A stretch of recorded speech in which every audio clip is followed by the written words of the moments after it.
विचार से विश्वास तक शिक्षा का नया अध्याय। स्वागत है आपका दामोदर यूनिवर्सिटी में।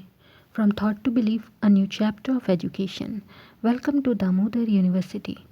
हे एवरीवन, मैं स्मृति झा, आपकी डिजिटल मेंटर। आइए अपने चैप्टर नंबर 5 को कंटिन्यू करें। टॉपिक है हमारा ट्रांसपोर्टेशन। आइए देखते हैं चैप्टर में क्या लिखा है। ट्रांसपोर्टेशन इन ह्यूमन बींग्स। सबसे पहले आपके पास में एक एक्टिविटी दी गई है। लिखा है visit a health centre in your locality and find out what is the normal range of haemoglobin content in human being.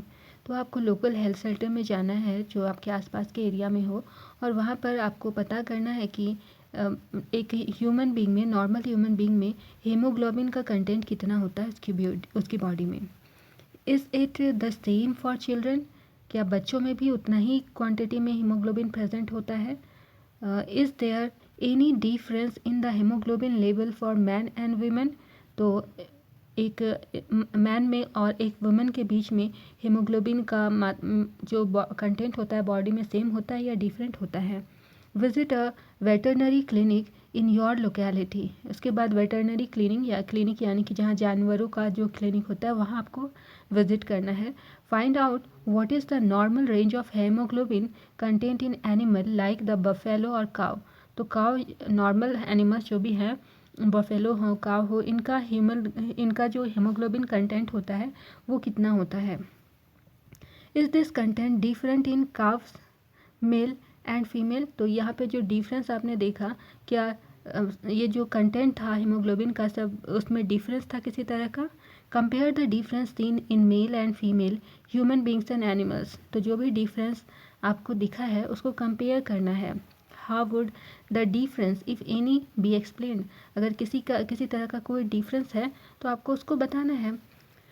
तो आगे क्या लिखता है? We have seen in previous sections that blood transports food, oxygen and waste materials in our bodies. तो हम already देख चुके हैं कि ब्लड जो है, ये हमारा जो फूड है, ऑक्सीजन है, वेस्ट मटेरियल को है, इनको क्या करता है, ये ट्रांसपोर्ट करने का काम करता है। कैसे ट्रांसपोर्ट करता है ये सब हमने देखा। In class 9th we have learned about blood being a fluid connective tissue. तो क्लास 9th में हमने पढ़ा है कि ब्लड जो है एक फ्लूइड है जो कनेक्टिव टिश्यू की तरह काम करता है। फ्लूइड कनेक्टिव टिश्यू है हमारा blood. Blood consists of a fluid medium called plasma in which the cells are suspended। तो ब्लड में एक फ्लूइड मीडियम प्रेजेंट होता है जिसे प्लाज्मा कहते हैं, जिसमें कि जो हमारा सेल्स है वो सस्पेंडेड रहता है। Plasma transport food, carbon dioxide and nitrogenous waste in dissolve form. तो प्लाज्मा क्या करता है, फूड को ट्रांसपोर्ट करता है, कार्बन डाइऑक्साइड और नाइट्रोजनस वेस्ट जो डिजॉल्व रहते हैं उसको मतलब बाहर निकालने का काम करता है, ट्रांसपोर्ट करने का काम करता है। ये एक्चुअली ट्रांसपोर्ट करने का काम करता है। Oxygen is carried by the red blood corpses. तो ऑक्सीजन का कैसे जाता है बॉडी में, तो आरबीसी यानी रेड ब्लड कॉर्पसेस के थ्रू ट्रांसपोर्टेशन होता है ऑक्सीजन का। Many other substances like salts are also transported by the blood। तो ब्लड के थ्रू सॉल्ट्स वगैरह भी ट्रांसपोर्ट किए जाते हैं।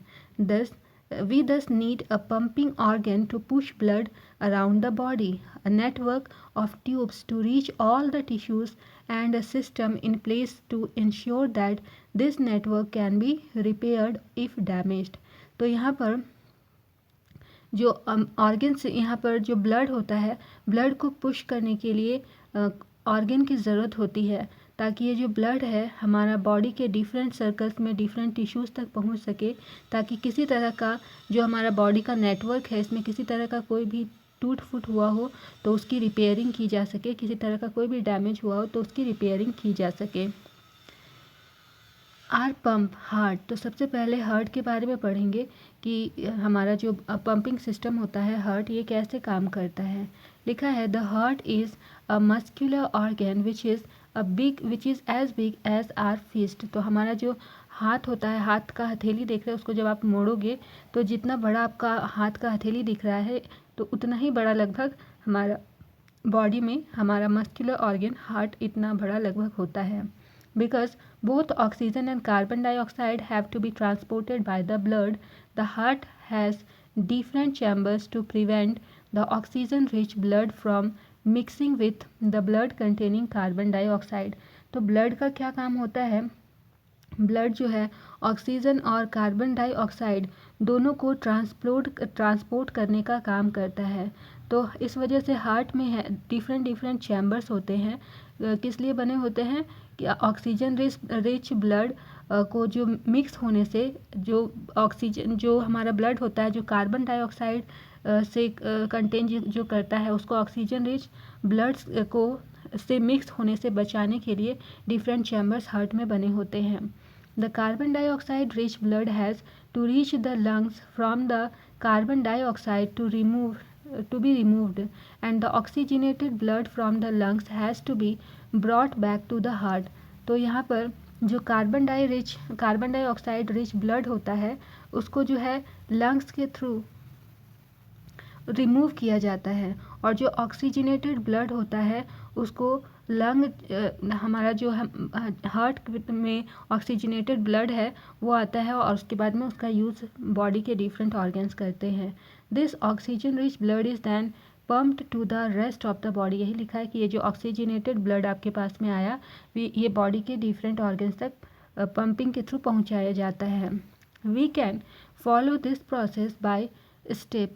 तो ये जो प्रोसेस कंप्लीट होता है कुछ स्टेप्स में कंप्लीट होता है।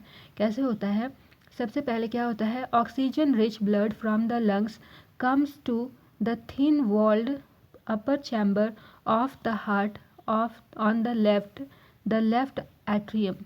तो हमारा जो ऑक्सीजन रिच ब्लड होता है ये सबसे पहले क्या होता है, थिन वॉल्ड अपर चैम्बर, अर्थ मतलब हमारा जो हार्ट है उसका अपर चैम्बर में जाता है, लेफ़्ट साइड का अपर चैम्बर में जाता है जिसे लेफ़्ट एट्रियम कहते हैं।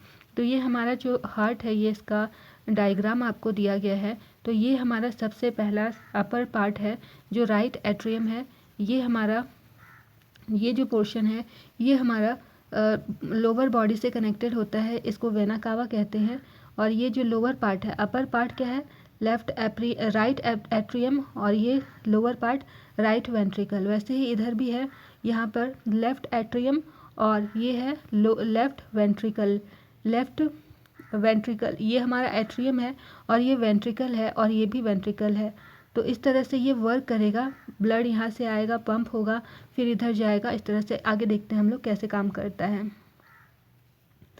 The left atrium relaxes when it is collecting the blood. जब ब्लड कलेक्ट होता है तो लेफ्ट एट्रियम जो हमारा है वो रिलैक्स हो जाता है। It then contracts while the next chamber the left ventricle relaxes so that the blood is transferred to it.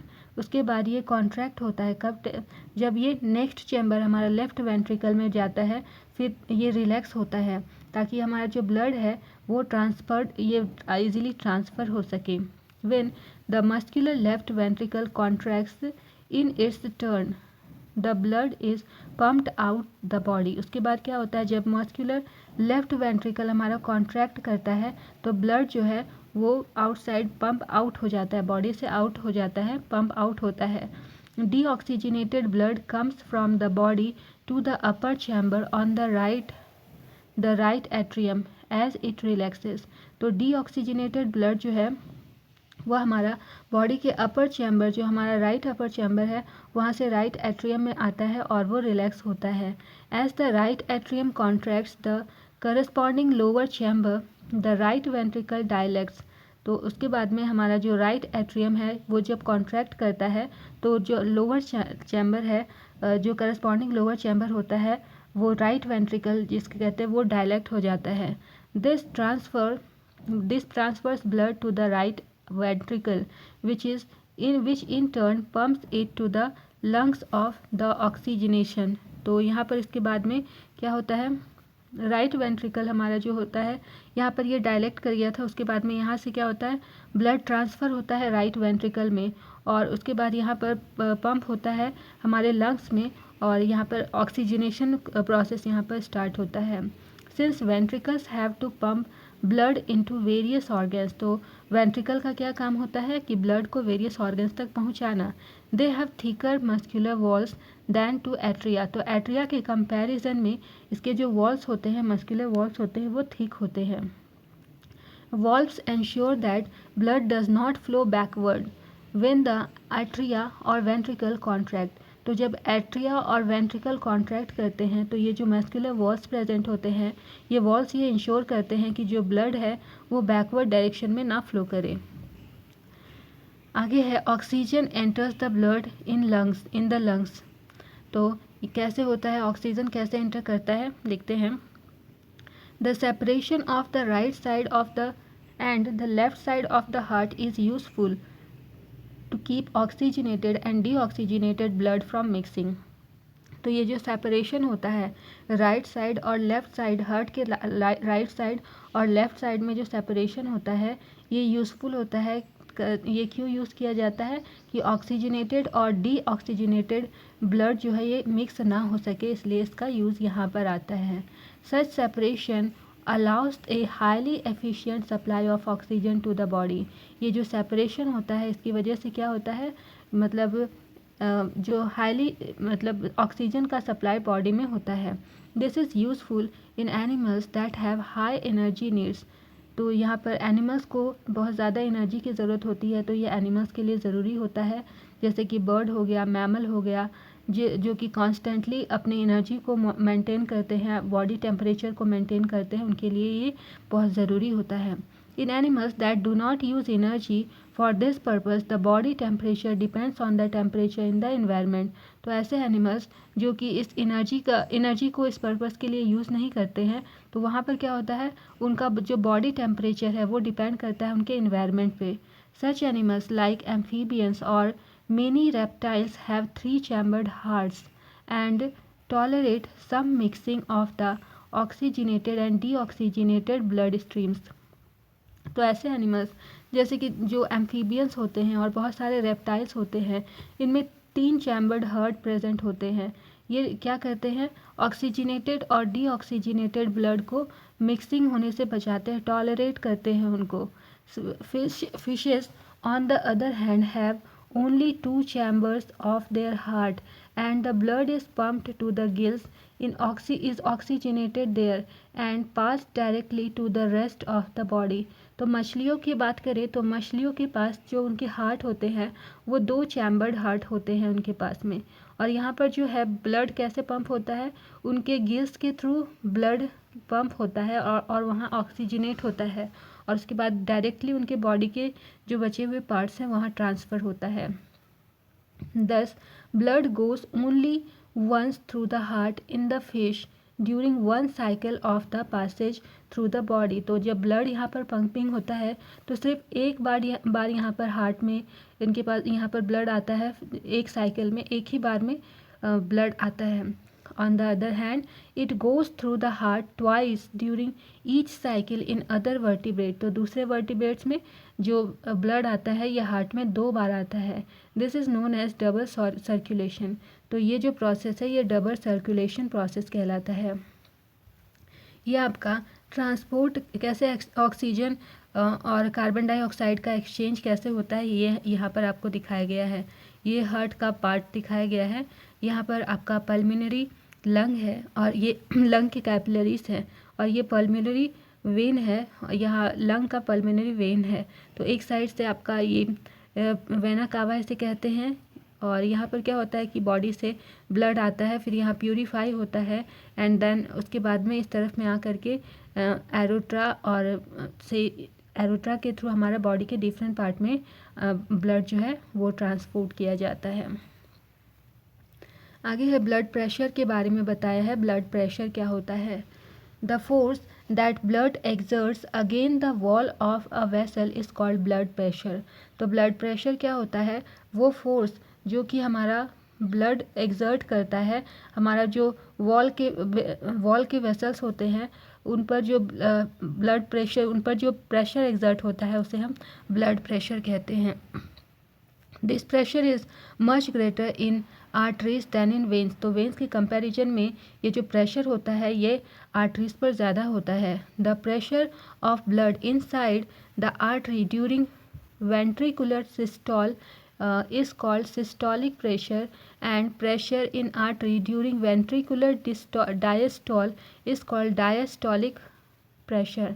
तो ये जो प्रेशर होता है बॉडी में, ब्लड जब इनसाइड जाता है, आर्टरी में जाता है, तो जब वेंट्रिकुलर सिस्टॉल होता है यानी कि जब कॉन्ट्रैक्शन होता है तो इस कॉन्ट्रैक्शन को सिस्टोलिक प्रेशर कहते हैं। और जब प्रेशर आर्टरी में जाता है कब जाता है? ड्यूरिंग डायस्टॉल, वेंट्रिकुलर डायस्टॉल यानी जब रिलैक्सेशन होता है तो उस केस में इसे क्या कहते हैं? डायस्टॉलिक प्रेशर कहते हैं। The normal systolic pressure is about 120 millimeter of mercury and diastolic pressure is 80 millimeter of mercury। तो नॉर्मल ब्लड प्रेशर कितना होता है? 120 मिलीमीटर मरकरी। और मतलब हायर अगर बात करें तो सिस्टोलिक 120 मिलीमीटर होता है, और जबकि डायस्टोलिक की बात करें तो कितना होता है? 80 मिलीमीटर ऑफ मरकरी होता है। Blood pressure is measured with an instrument called sphygmomanometer। तो हमारा जो ब्लड प्रेशर मेज़र किया जाता है उसके लिए एक इंस्ट्रूमेंट आता है जिसे स्फिग्मोमैनोमीटर कहते हैं। High blood pressure is also called hypertension and is caused by the contraction of arterioles which result in increased resistance to blood flow। It can lead to the rupture of an artery and internal bleeding। तो जब high blood pressure body में, मतलब blood pressure जब increase हो जाता है, high blood pressure होता है, तो हाई ब्लड प्रेशर को हाइपरटेंशन भी कहते हैं। और इस हाइपरटेंशन की वजह से क्या होता है? जो आर्ट्रियोल होता है उसमें कॉन्ट्रैक्शन होने लगता है, जिसकी वजह से हमारा जो ब्लड फ्लो होता है वो, उसका जो रेजिस्टेंस होता है वो इंक्रीज कर जाता है, जिसकी वजह से आर्टरी जो होती है हमारी, आर्टरी में इंटरनल ब्लीडिंग होने लगती है। तो ये हमारा ब्लड प्रेशर इस तरह से बॉडी का काम करता है। Now the tubes blood vessel. अब ब्लड वेसल की बात करेंगे, क्या होता है? Arteries are the vessels which carry blood away from the heart to various organs of the body. तो आर्टरी वेसल्स होते हैं जो क्या काम करते हैं? आर्टरी जो होती है वो क्या काम करती है? ये ब्लड को हार्ट से वेरियस ऑर्गन्स में, बॉडी के वेरियस ऑर्गन्स तक पहुंचाने का काम करती है। Since the blood emerges from the heart under high pressure the arteries have thick elastic walls. तो क्योंकि ब्लड जो है ये हार्ट में हाई प्रेशर पर यहाँ पर जब वर्क करता है तो आर्टरीज का जो वॉल्स होता है वो काफ़ी, इस केस में यहाँ पर आर्टरी का जो वॉल होता है वो काफ़ी थिक होता है और साथ में इलास्टिक भी होता है। Veins collect the blood from different organs and bring it back to heart. तो वेन्स का क्या काम होता है? डिफरेंट ऑर्गन से ब्लड को कैरी करना होता है इनको, और उसके बाद में वापस उसको हार्ट तक पहुँचाना इसका काम होता है। They do not need thick walls. इन्हें थिक वॉल की ज़रूरत नहीं होती है, क्योंकि because the blood is no longer under pressure, instead they have valves that ensure that the blood flows only in one direction। ऐसा इसलिए होता है, इससे ज़रूरत नहीं होती है। क्यों नहीं ज़रूरत होती है? क्योंकि यहाँ जो ब्लड होता है वो काफ़ी समय तक अंडर प्रेशर में नहीं रहता है। इसकी जगह पर ये क्या होता है, इनके पास में जो वॉल्व्स होते हैं, ये वॉल्व्स ये इंश्योर करते हैं कि जो ब्लड है वो एक डायरेक्शन में, सिर्फ एक ही डायरेक्शन में फ़्लो करे। On reaching an organ or tissue, the artery divides into smaller and smaller vessels to bring the blood in contact with all the individual cells। तो हमारा जो ऑर्गन है या फिर टिश्यू है, यहाँ पर जो आर्टरी है, आर्टरी डिवाइड हो जाता है छोटे छोटे वेसल्स में, और यहाँ से क्या होता है, जो ब्लड है, ब्लड जो कांटेक्ट में आता है, और मतलब हर एक इंडिविजुअल में ये ब्लड जो है इसके थ्रू पहुंचता है, डिफरेंट सेल्स में पहुंचता है, मतलब ह्यूमन बॉडी के डिफरेंट सेल पर पहुंचता है। The smallest vessel have walls which are 1 cell thick and are called capillaries. तो स्मॉलेस्ट वेसल जो होता है उसमें वॉल्स प्रेजेंट होते हैं, जिसमें कि एक सेल प्रेजेंट होता है, वो थिक होता है, और इसे कैपिलरी के नाम से जानते हैं। Exchange of material between the blood and surrounding cells takes place across this thin wall. तो यहाँ पर जो मटेरियल्स होते हैं इनका एक्सचेंज ये जो ब्लड है और उसके सराउंडिंग सेल के सराउंडिंग के साथ में यहाँ मटेरियल का एक्सचेंज होता है और ये जो मतलब ये जो एक्सचेंज यहाँ पर टेक प्लेस होता है। The capillaries then join together to form veins that convey the blood away from the organ और टिश्यू। यहाँ पर जो कैपिलरीज होते हैं इस वजह से एक दूसरे के साथ मतलब ये जो कैपिलरीज होते हैं ये वेंस के साथ में जॉइन होते हैं, एक दूसरे के साथ जॉइन होते हैं ताकि ये जो ब्लड है ब्लड को डिफरेंट ऑर्गन्स और टिश्यू तक पहुंचा सके। Maintenance by platelets. तो प्लेटलेट के थ्रू क्या होता है ये काम देखते हैं। What happens if this system of tubes develop a leak. तो ये सिस्टम हमने अभी तक पढ़ा, अगर यहाँ पर किसी तरह का कोई लीकेज हो जाए तो क्या होगा। Think about situations when we are injured and start bleeding. तो अगर हमें कभी चोट लग जाती है और खून निकलने लगता है तो इस सिचुएशन में क्या होगा। Naturally the loss of blood from the system has to be minimised. In addition, leakage would lead to a loss of pressure which would reduce the efficiency of the pumping system. तो जब blood loss होता इस case में जब blood bleeding होने लगेगी तो blood loss हो जाएगा, जिस वजह से हमारा जो प्रेशर है ब्लड का प्रेशर है वो भी लॉस ब्लड का प्रेशर भी कम होने लगेगा, पंपिंग सिस्टम भी स्लो होने लगता है। To avoid this the blood has platelets. तो ऐसा ना हो इस वजह से बॉडी में हमारी बॉडी में प्लेटलेट्स प्रेजेंट होते हैं जो क्या करते हैं which circulate around the body and plug these leaks by helping the to clot the blood at these points of injury. तो ये प्लेटलेट्स क्या करते हैं जहाँ पर मतलब ये पूरे बॉडी में सर्कुलेट होते रहते हैं और जहाँ पर आपको चोट लगी होती है वहाँ पर एक क्लॉट बनाते हैं, थक्का बनाते हैं ताकि कि जो इंजरी है वहाँ से ज़्यादा ब्लड लॉस ना हो। नेक्स्ट है लिम्फ। लिम्फ में क्या कहता है there is another type of fluid also involved in transportation. तो ट्रांसपोर्टेशन में एक और आपके पास में फ्लूइड प्रेजेंट होता है जिसे लिम्फ कहते हैं। दिस इज़ कॉल्ड लिम्फ और टिश्यू फ्लूइड। मतलब ये जो ट्रांसपोर्टेशन प्रोसेस में ये दूसरा टाइप का फ्लूइड का नाम क्या है, लिम्फ या फिर tissue fluid. Through the pores present in the walls of capillaries some amount of plasma, proteins and blood cells escape into the intercellular spaces in the tissues to form the tissue fluid or lymph. तो यहाँ जो pores present होते हैं हमारा जो capillary walls होते हैं, capillary walls में जो पोर्स प्रेजेंट होते हैं यहाँ से कुछ अमाउंट में प्लाज्मा, प्रोटीन और ब्लड सेल जो है ये बाहर निकलते हैं। बाहर निकल के जो इंटरसेल्युलर स्पेस होते हैं, जो टिश्यूज़ में इंटरसेल्युलर स्पेस प्रेजेंट होते हैं, यहाँ से ये क्या करते हैं, ये जो फ्लूइड टिश्यू का जो फ्लूइड है या फिर लिम्फ का फॉर्मेशन करते हैं। It is similar to the plasma of blood. तो ये जैसे कि ब्लड में प्लाज्मा जिस तरह से काम करता है ये लिम्फ भी उसी तरह से काम करता है, but colourless and contain less protein. लेकिन ये जो लिम्फ होता है ये कलरलेस होता है और ये प्रोटीन की मात्रा इसमें पाई जाती है, ये प्रोटीन कंटेन करता है। Lymph drains into lymphatic capillaries from the intercellular spaces which join to form large lymph vessels that finally opens into larger veins. तो ये लिम्फ क्या करता है, ये ड्रेन आउट होता है किसमें, लिम्फेटिक कैपिलरीज में। और ये लिम्फेटिक कैपिलरीज में ड्रेन आउट होने के बाद यहाँ पर इंटरसेल्युलर स्पेस कैरी करता है और ये स्पेस क्या करता है, ये जॉइन करता है किसे, हमारा जो लार्ज लिम्फ वेसल्स है इसको फाइनली उसको ओपन करने में मतलब लार्जर वेन्स में ओपन करने में ये हेल्प करता है।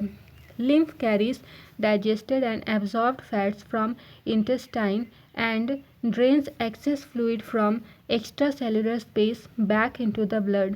तो लिम्फ क्या करता है, ये डाइजेस्टेड और एब्जॉर्ब्ड फैट को मतलब डाइजेस्टेड और एब्जॉर्ब्ड फैट को इंटेस्टाइन से कैरी करता है और एक्सेस फ्लूइड को ये एक्स्ट्रा सेलुलर स्पेस से ये हमारा जो ब्लड है इससे बाहर निकालने का काम करता है। Transportation in plant. अब ह्यूमन में ट्रांसपोर्टेशन हमने देखा, प्लांट्स में ट्रांसपोर्टेशन कैसे होता है इसे देखेंगे। We have discussed earlier how plants take in simple compounds such as carbon dioxide and photosynthesis energy stored in their chlorophyll containing organs namely leaves। तो अभी तक हमने देखा कि किस तरह से प्लांट जो है सिंपल कंपाउंड जैसे कि कार्बन डाइऑक्साइड और फोटोसिंथेसिस से एनर्जी स्टोर करते हैं इन द फॉर्म ऑफ क्लोरोफिल, मतलब इसमें क्लोरोफिल इनके लीव्स में प्रेजेंट होते हैं। तो किस तरह से ये लोग खाना बनाते हैं, फूड स्टोर करते हैं, ये सब हमने अभी तक देखा है। In other kinds of raw materials needed for building plant bodies will also have to be taken up separately for plants। तो अभी तक हमने देखा कि ये जो फूड मटेरियल की इनको ज़रूरत होती है तो ये बाहर से अपना फूड इनटेक करते हैं, अपना फूड बनाने के लिए बाहर से कुछ सब्सटेंसेस इनटेक करते हैं। For plants, the soil is the nearest and richest source of raw material like nitrogen, phosphorus and other minerals। तो ये जो प्लांट्स होते हैं ये रॉ मटेरियल कहाँ से गेन करते हैं, तो मोस्टली ये रॉ मटेरियल सॉइल से गेन करते हैं। तो सॉइल से इन्हें क्या मिलता है, सॉइल से नाइट्रोजन, फॉस्फोरस, वाटर की बात करें, दूसरे मिनरल्स की बात करें तो ये सब इन्हें सॉइल से मिलता है। The absorption of these substances therefore occur through the part in contact with the soil namely roots। तो ये जो absorption होता है ये प्लांट के किस पार्ट से होता है, पार्ट है इसका रूट, जो सबसे लोअर पोर्शन पार्ट होता है, सबसे लोअर पार्ट होता है प्लांट का, वो रूट होता है। तो रूट ही हमारा मिट्टी के हेल्प से यहाँ पर रॉ मटेरियल को कलेक्ट करने में हेल्प करता है। If the distance between the soil contacting organ and chlorophyll containing organ are small। तो अगर ये सॉइल कंटेनिंग ऑर्गन और क्लोरोफिल कंटेनिंग ऑर्गन के बीच का जो डिस्टेंस है वो कम होगा तो क्या होगा, energy and raw material can easily diffuse. तो एनर्जी और रॉ मटेरियल ईजिली आराम से डिफ्यूज़ होकर के प्लांट के डिफरेंट पार्ट्स तक पहुंच जाएंगे। But if this distance becomes large because of changes in plant body design. तो अगर ये जो डिस्टेंस है अगर ये ज़्यादा लार्ज हो जाता है, ज़्यादा बड़ा हो जाता है because of change in plant body design, तो हर एक प्लांट का बॉडी डिज़ाइन अलग होता है, तो इसमें अगर ये डिस्टेंस ज़्यादा होगा तो क्या होगा, diffusion process will not be sufficient to provide raw materials in leaves and energy in roots. तो यहाँ पर जो डिफ्यूज़न प्रोसेस होगा ये सफिशिएंट नहीं होगा। तो यहाँ पर जो रॉ मटेरियल्स है, जो लीव्स को रॉ मटेरियल चाहिए और रूट्स से और एनर्जी चाहिए उनको, तो ये रूट्स से वहाँ तक इजीली नहीं पहुँच पाएगी। A proper system of transportation is therefore essential in such situations। तो ऐसी परिस्थिति में यहाँ पर प्रॉपर ट्रांसपोर्टेशन सिस्टम की ज़रूरत होती है। Energy needs differ between different body designs। तो हर एक बॉडी की का डिज़ाइन डिफरेंट होता है, तो यहाँ पर डिफरेंट एनर्जीज़ की इन्हें ज़रूरत होती है। Plants do not move and plant bodies have a large proportion of dead cells in many tissues. तो प्लांट यहाँ पर मूव नहीं कर पाते हैं और प्लांट की बॉडी में बहुत सारे डेड सेल्स प्रेजेंट होते हैं, जिस वजह से क्या होता है, as a result plant have low energy need. इस वजह से प्लांट को बहुत कम एनर्जी की ज़रूरत होती है and can use relatively slow transport system.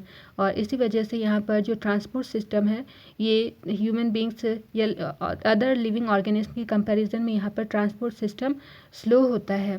The distance covered the distances over which transport system have to operate however can be very large in plants such as very tall trees। तो यहाँ पर जो distance होता है transport system में, तो यहाँ पर जो डिस्टेंस होता है ये बहुत ही ज़्यादा होता है, प्लांट्स में बहुत ही ज़्यादा होता है और बहुत जितना ज़्यादा लंबा ट्री होगा तो वहाँ पर और ज़्यादा डिस्टेंस बढ़ जाता है।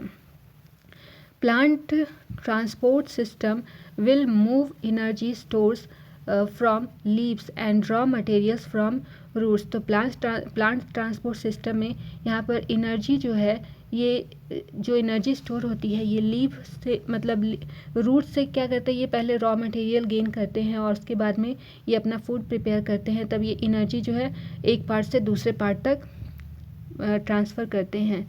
These two pathways are are constructed as independently organized conducting tubes। तो यहाँ पर ये सब कैसे ऑर्गेनाइज होता है, कंडक्टिंग ट्यूब्स के हेल्प से ऑर्गेनाइज होता है। One the xylem moves water and minerals obtained from the soil. तो ये जो है मतलब जैसे कि वाटर और अदर सब्सटेंसेस ये सॉइल से गेन करता है, फिर फूड प्रिपेयर करता है, उसके बाद फूड को डिफरेंट पार्ट्स तक भेजता है। तो यहाँ पर उसके पास में दो टिश्यूज़ वर्क करते हैं, एक होता है जाइलम, दूसरा होता है फ्लोएम। तो जाइलम क्या करता है, ये वाटर और मिनरल को सॉइल से इनटेक करता है, सॉइल से गेन करके उसके बाद में बॉडी के अदर पार्ट तक पहुँचाता है। On the other hand phloem transports products to photosynthesis from the leaves. तो फ्लोएम का काम क्या होता है, जो फ्लोएम क्या करता है, फोटोसिंथेसिस जब ये प्रोसेस होता है लीव्स में, तो यहाँ पर सिंथेसाइज्ड पार्ट में बॉडी के अदर पार्ट्स सिंथेसाइज्ड जो सब्सटेंसेस उसके पास में होते हैं वो बॉडी के अदर पार्ट तक ये पहुँचाता है। We have studied the structure of this tissues in detail in class 9। तो क्लास 9th में आपने पढ़ा है। ट्रांसपोर्ट ऑफ वाटर, अब वाटर कैसे ट्रांसपोर्ट होता है, in xylem tissue vessels and tracheids of the root systems and leaves are interconnected to form a continuous system of water conducting channels reaching all parts of the plant। तो यहाँ पर xylem tissue, vessels और ट्रैकियास ये सब root के part है। तो ये सब क्या करते हैं, रूट से क्या करते हैं, रूट स्टेम और लीव्स के ये सब जो है मतलब जाइलम टिश्यू, वेसल, ट्रैकिया ये सब रूट, स्टेम और लीव्स से इंटरकनेक्टेड होते हैं और यहाँ से कंटिन्यूअस सिस्टम ये प्रिपेयर करते हैं, जिस वजह से ये एक वाटर कंडक्टिंग चैनल का फॉर्मेशन करते हैं। At the root cells in contact with the soil actively take up ions. तो रूट से ये लोग क्या करते हैं, जो सेल रूट के कांटेक्ट में होते हैं तो यहाँ पर सॉइल से जो ज़रूरी आयंस होते हैं ये इनटेक करते हैं। This creates the difference in concentration of these ions between the root and the soil. तो यहाँ से ये डिफरेंस क्रिएट करते हैं, कैसे इनके कॉन्सेंट्रेशन में यहाँ जो आयंस प्रेजेंट होते हैं ये रूट और सॉइल के बीच में इनके कॉन्सेंट्रेशन के बीच में ये डिफरेंस क्रिएट करते हैं। Water therefore moves into the root from the soil. तो वाटर क्या होता है, रूट सॉइल के रूट से मूव होता है टू एलिमिनेट दिस डिफरेंस, इस डिफरेंस को एलिमिनेट करने के लिए। This means that there is steady movement of water into root xylem. तो यहाँ पर वाटर का स्टीडी मूवमेंट होता है, मतलब जाइलम में वाटर का स्टीडी मूवमेंट होता है, creating a column of water that is steadily pushed upward. इस वजह से यहाँ पर वाटर कॉलम क्रिएट होता है और यहाँ पर जो वाटर है ये स्टीडली क्या करता है, अपवर्ड डायरेक्शन में पुश किया जाता है। However this pressure by itself is unlikely to be enough to move water over the heights that we commonly see in plants। तो यहाँ पर जो प्रेशर कैसे होता है, प्रेशर यहाँ पर वाटर प्रेशर जो है ये काफ़ी हाइट तक इजीली प्लांट में मूव कर पाता है। Plant use another strategy to move water in the xylem upward to the highest point of the plant. तो प्लांट जो है कुछ और भी स्ट्रैटेजी कैरी करता है, जैसे जाइलम की हेल्प से वाटर कंटेंट को बॉडी के अपर पार्ट तक पहुंचाने के लिए।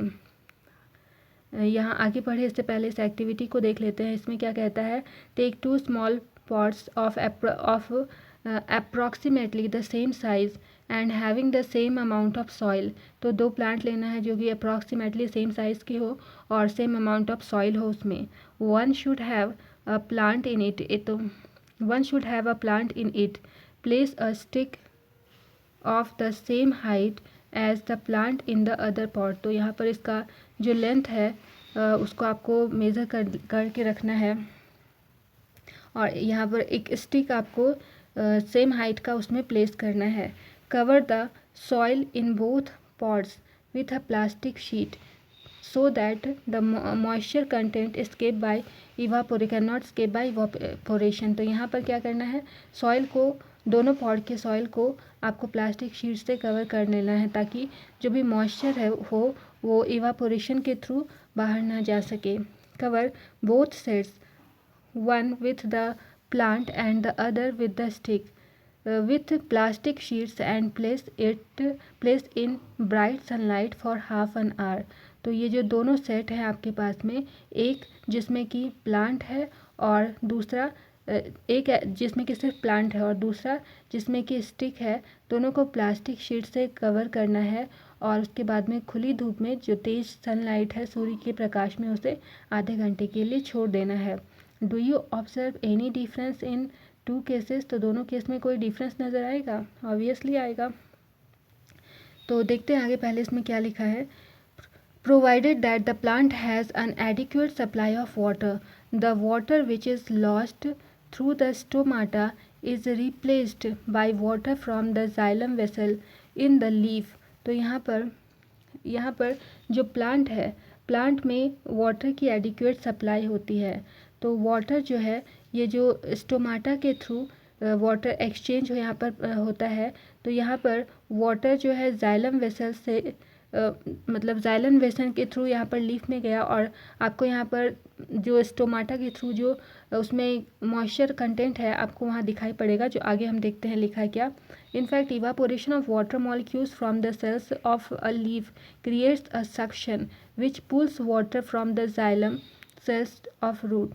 तो यहाँ पर जब इवापोरेशन होता है तो इवापोरेशन में क्या होता है, ये जाइलम सेल्स से वाटर जो है जाइलम सेल्स से क्या करता है, जो रूट्स है रूट्स से वाटर को शक करता है और उसके बाद में यहाँ पर वाटर कंटेंट जो है जो सेल का मतलब लीफ है, लीफ के सेल्स तक पहुँचता है। The loss of water in the form of vapour from the aerial parts of the plant is known as transpiration. तो यहाँ पर जब वाटर लॉस होता है एरियल पार्ट से, प्लांट का एरियल पार्ट से जब वाटर का लॉस होता है तो इस प्रोसेस को ट्रांसपीरेशन के नाम से जाना जाता है। Thus transpiration helps in the absorption and upward movement of water and minerals dissolved in it from roots to the leaves। तो ट्रांसपीरेशन क्या करता है, ये एब्जॉर्प्शन और अपवर्ड मूवमेंट में, वाटर का एब्जॉर्प्शन और अपवर्ड मूवमेंट में हेल्प करता है, चाहे वाटर हो चाहे मिनरल हो। तो जो भी रूट में प्रेजेंट होते हैं उसके अपवर्ड मूवमेंट में हेल्प करता है। It also helps in temperature regulation, ये टेम्परेचर रेगुलेशन में भी हेल्प करता है। The effect of root pressure in transport of water is more important at night. तो यहाँ पर रात के समय में ये जो इफ़ेक्ट रूट का जो प्रेशर, रूट पर जो प्रेशर होता है ये वाटर के ट्रांसपोर्टेशन के लिए ज़्यादा इम्पॉर्टेंट है। During the day when the stomata are open the transportation pull becomes the major driver force in the movement of water in the xylem. तो दिन के समय में ये जो स्टोमाटा है ये ओपन होता है, इस वजह से ट्रांसपिरेशन का प्रोसेस है ये ज़्यादा बढ़ जाता है।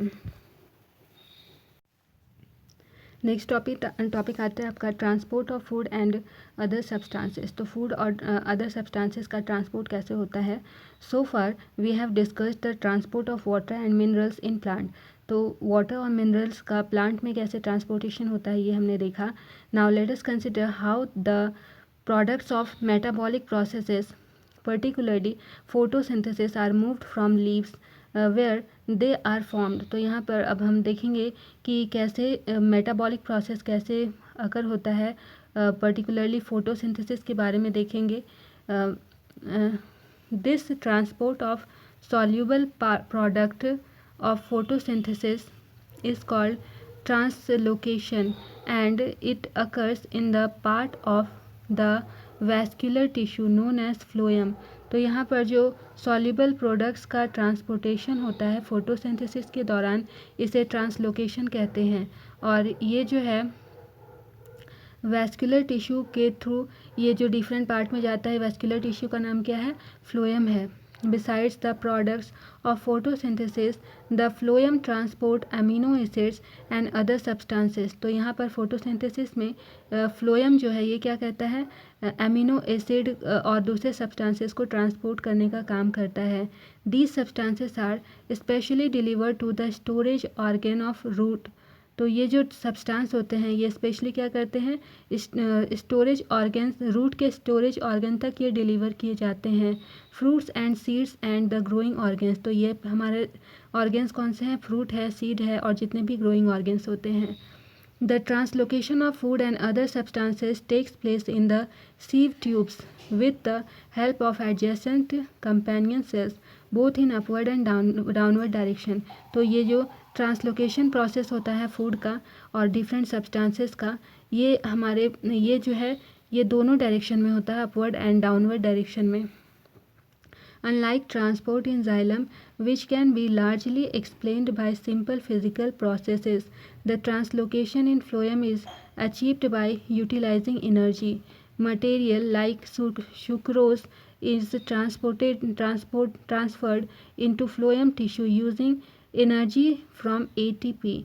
तो यहाँ पर जिस तरह से xylem हमारा ट्रांसपोर्ट करता है, फिज़िकल ट्रांसपोर्ट करता है, इसी तरह से यहाँ पर फ्लोएम जो करता है, फ्लोएम भी हमारा एनर्जी का यूज़ करता है. तो ये जो हमारे पास में, इसके पास में कुछ मटेरियल्स प्रेजेंट होते हैं जैसे शुक्रोज होता है, तो शुक्रोज को ट्रांसफ़र करता है फ्लोएम में, ताकि यहाँ पे सुक्रोज को फ्लोएम में ट्रांसपोर्ट करता है और उसके लिए इसको एनर्जी का यूज़ होता है, और तो एनर्जी को एटीपी के फॉर्म में ये यूज़ करता है.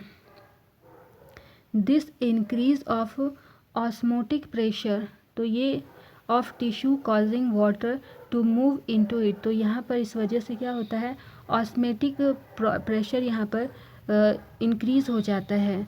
This pressure moves the material in the phloem to tissue which have less pressure.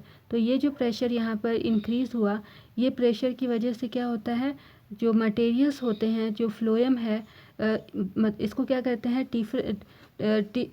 उस टिश्यू तक पहुंचाते हैं जहां पर कि लेस प्रेशर होता है. This allows the phloem to move material according to the plant's need. तो जहाँ पर जिस प्लांट को जहाँ जितनी ज़रूरत होती है वहाँ तक ये इसको मटेरियल्स प्रोवाइड करते हैं. For example, in spring sugar sport stored in root or stem tissue would be transported to the birds which need energy to grow. तो जहाँ पर जिसे जितनी ज़्यादा एनर्जी की ज़रूरत होती है उसके पास इन्हें पहुँचा दिया जाता है. कुछ क्वेश्चंस है आपके पास में, तो इन्हें देख लेते हैं. फर्स्ट क्वेश्चन है, what are the components of the transport system in human beings. तो ह्यूमन बींग में ट्रांसपोर्ट सिस्टम में कौन कौन से कंपोनेंट्स प्रेजेंट हैं वो बताना है. What are the functions of these components. तो ये जो कंपोनेंट्स हैं उनके फंक्शंस भी बताने हैं. आंसर है, the main component of transport system in human beings are heart, blood and blood vessels. तो मेन कंपोनेंट कौन कौन से हैं, हार्ट, ब्लड और ब्लड वेसल्स. हार्ट क्या करता है, heart pumps oxygenated blood throughout the body. तो हार्ट का क्या काम है, ऑक्सीजनेटेड ब्लड को पूरी बॉडी में पहुंचाना. It receives deoxygenated blood from the various body parts and send it this impure blood to the lungs for oxygenation. तो बॉडी के डिफरेंट पार्ट्स से ये ब्लड को, डीऑक्सीजनेटेड ब्लड को ये कलेक्ट करता है और उसके बाद में इस इम्प्योर ब्लड को ये लंग्स में भेज देता है और वहाँ से जो लंग है ये इसको ऑक्सीजनेटेड ब्लड में कन्वर्ट कर देता है. Being a fluid connective tissue, blood helps in the transport of oxygen, nutrients, carbon dioxide and nitrogenous waste. तो हमारा जो ब्लड है ये फ्लूइड कनेक्टिव टिश्यू है, तो ये ब्लड क्या करता है, ये ट्रांसपोर्टेशन, ऑक्सीजन को ट्रांसपोर्ट करता है, जितने भी न्यूट्रिएंट्स हैं, कार्बन डाइऑक्साइड हैं, नाइट्रोजनस वेस्ट है, ये सबको ट्रांसपोर्ट करने का काम करता है. Blood vessels carry blood either away from the heart to various organs or from various organs back to the heart. तो ब्लड वेसल्स क्या करते हैं, ब्लड वेसल्स हमारे पास में है कौन कौन से, आर्टरी, वेन, कैपिलरीज, ये सभी ब्लड वेसल्स हैं. तो ये क्या करते हैं, ब्लड को या तो हार्ट से वेरियस ऑर्गन्स तक पहुंचाते हैं या फिर वेरियस ऑर्गन्स से वापस ये ब्लड को हार्ट तक पहुंचाते हैं. नाउ क्वेश्चन नंबर 2 कहता है why is it necessary to separate oxygenated and deoxygenated blood in mammals and birds. तो मैमल्स और बर्ड में ये ऑक्सीजनेटेड और डीऑक्सीजनेटेड ब्लड को सेपरेट करने की ज़रूरत क्यों पड़ती है। आंसर है warm blooded animals such as birds and animals maintain a constant body temperature by cooling themselves when they are in a hotter environment and by warming their bodies when they are in cooler environment. तो अब ये ठंडे क्षेत्र में रहें चाहे ठंडे वातावरण में रहें चाहे गर्म वातावरण में रहें, तो यहाँ पर ये जो एनिमल्स होते हैं ये वार्म ब्लडेड एनिमल्स होते हैं। जितने भी मैमल्स होते हैं यहाँ पर ये जो अपनी बॉडी है, बॉडी के टेम्परेचर को ये मेंटेन करके रखना चाहते हैं। Has these animals require more oxygen for more cellular respiration so that they can produce more energy to maintain their body temperature। तो अपने बॉडी टेम्परेचर को मेंटेन करने के लिए यहाँ पर इन्हें ज़्यादा ऑक्सीजन की ज़रूरत होती है। Thus it is necessary for them to separate oxygenated and deoxygenated blood। तो इसी वजह से यहाँ पर ऑक्सीजनेटेड और डीऑक्सीजनेटेड ब्लड को इन्हें सेपरेट करने की ज़रूरत होती है सो दैट ताकि their circulatory system is more efficient, ताकि उनका जो सर्कुलेटरी सिस्टम है वो मोर एफिशिएंटली वर्क कर सके and maintain their constant body temperature, और साथ ही उसका बॉडी टेम्परेचर वो मेंटेन रह सके। क्वेश्चन नंबर 3 कहता है what are the components of transport system in highly organized plants. तो हाईली ऑर्गेनाइज्ड प्लांट का ट्रांसपोर्ट सिस्टम कौन कौन सा है। तो आंसर क्या है, in highly organized plants there are 2 different types of conducting tissues. तो हाईली ऑर्गेनाइज्ड प्लांट में 2 तरह का कंडक्टिंग टिश्यू होता है। कौन कौन सा, पहला है जाइलम और दूसरा है फ्लोएम। जाइलम क्या करता है, xylem conducts water and minerals obtained from the soil to the rest of the plant. तो जाइलम जो भी वाटर और मिनरल्स होता है उसको सॉइल से बॉडी के डिफरेंट प्लांट तक पहुंचाता है। फ्लोएम क्या करता है, phloem transport food material from the leaves to different part of the body. Phloem जो लीव्स होता है, लीव्स से जो फूड मटेरियल्स होते हैं उसको प्लांट के डिफरेंट पार्ट तक पहुंचाता है। क्वेश्चन नंबर 4 कहता है how are water and minerals transported in plants. तो प्लांट्स में वाटर और मिनरल्स कैसे ट्रांसपोर्ट होते हैं ये बताना है। तो आंसर क्या है, the components of xylem tissue of roots stems and leaves are interconnected to form continuous system of water conducting channels that reaches all parts of the plant. तो हमारा जो कंपोनेंट होता है जाइलम टिश्यू, जो root का होता है, जो जाइलम टिश्यू होता है, स्टेम होता है और लीव्स होता है, ये सभी एक दूसरे से इंटरकनेक्टेड होते हैं और इस वजह से यहाँ पर ये सब जो है ये एक कंटिन्यूअस सिस्टम ये कंटिन्यूअस वाटर कंडक्टिंग चैनल का फॉर्मेशन करते हैं, जिस वजह से डिफरेंट पार्ट्स में, प्लांट के डिफरेंट पार्ट में जो भी सब्सटेंसेस है वो पहुंच पाते हैं। Transportation creates a suction pressure. तो ट्रांसपोर्टेशन की वजह से सक्शन प्रेशर क्रिएट होता है as a result of which water is forced into the xylem cells of the root. तो इस वजह से क्या होता है, वाटर जो है वो रूट के जाइलम सेल तक पहुंच जाता है। Then there is a steady movement of water from the root xylem to all plants parts through the interconnected water conducting channel. तो इस वजह से क्या होता है, यहाँ पर इंटरकनेक्टिंग चैनल प्रेजेंट होते हैं, हमारा जो जाइलम होते हैं, तो यहाँ पर स्टीडी मूवमेंट होता है वाटर का फ्रॉम द रूट जाइलम के मतलब रूट जाइलम से डिफरेंट पार्ट, प्लांट के डिफरेंट पार्ट तक। क्वेश्चन नंबर 5 कहता है how is food transported to plant. तो प्लांट में फूड कैसे ट्रांसपोर्ट होता है। आंसर है phloem transports food material from the leaves to different parts of the plant body. तो फ्लोएम क्या करता है, ये ट्रांसपोर्ट करने का काम करता है। ये जो है फूड मटेरियल्स को लीव्स से डिफरेंट पार्ट्स, प्लांट के डिफरेंट बॉडी पार्ट्स तक पहुंचाता है। The transportation of food in phloem is achieved by utilizing energy from ATP. तो ये ट्रांसपोर्टेशन फूड का कैसे होता है, तो ये फ्लोएम जो है ये एटीपी एनर्जी को यूटिलाइज करता है, किस फॉर्म में, एटीपी के फॉर्म में। As a result of this, the osmotic pressure in the tissue increasing causing water to move in it. इस वजह से क्या होता है, ऑस्मोटिक प्रेशर जो है वो टिश्यू में इंक्रीज हो जाता है, जिस वजह से वाटर इसमें मूव करता है. This pressure moves the material in the phloem to the tissue which have less pressure. यहाँ पे ये जो प्रेशर में क्रिएट हुआ ये क्या करता है, जो भी मटेरियल्स है इसको मूव करने में, फ्लोएम में मूव करने में हेल्प करता है. और ये जो फ्लोएम से है ये टिश्यूज़ में पहुँचता है जिसका कि जो प्रेशर होता है वो बहुत ही कम होता है. This is helpful in moving materials according to the need of plant. तो जिस प्लांट की जितनी नीड होती है वहाँ तक उसके मटेरियल्स पहुँच जाते हैं. For example the food material such as sucrose is transported into the phloem tissue using ATP energy. तो यहाँ पर फूड मटेरियल की बात हो रही है, ग्लूकोज सुक्रोज की बात हो रही है. तो सुक्रोज जो है ये फ्लोएम सुक्रोज का ट्रांसपोर्टेशन फ्लोएम टिश्यूज़ में होता है. कैसे होता है, तो ये जो है एटीपी एनर्जी को यूज़ करके ट्रांसपोर्टेशन का काम करते हैं. तो ये थी हमारी आज की क्लास. यदि कोई भी डाउट हो तो आप हमारे DU के कमेंट सेक्शन में ज़रूर पूछें. मैं हर एक लर्नर को रिप्लाई देने की कोशिश करूँगी. Okay then, keep learning, keep growing only at DU. See you soon. Bye bye.